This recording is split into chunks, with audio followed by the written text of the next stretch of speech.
Bag গুছে গাড়ি দিলাস নাকি? হ্যাঁ চুদির ভাই, যদি ধাক্কা লেগে আমার মিষ্টিগুলো পড়ে যেত না, সেটার ভিতরে কচু ঢুকাতাম।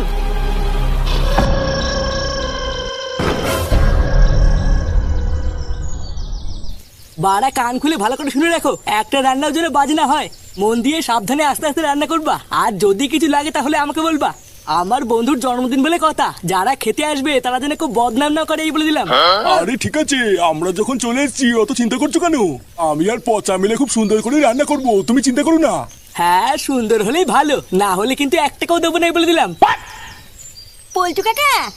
হ্যাঁ কি হয়েছে রে ভুদা? বাবা কোথায় গো? বাবাকে দেখেছো? তোর বাবা এখানে নেই, ঘরে দেখ গিয়ে ঘরে আছে। আরে বাবা ঘরে তো নেই, ওই জন্য তো খুঁজে বেড়াচ্ছি। হ্যাঁ গো কাকা, শুধু ঘরে কেন, বাড়িতেও কোথাও নেই। আমরা সেই থেকে বোম ফাটাবো বলে ফুটো কাকাকে খুঁজে বেড়াচ্ছি, কিন্তু কোথাও পাচ্ছি না। ফুটো ঘরে কোথাও নেই, তাহলে গেল কোথায়?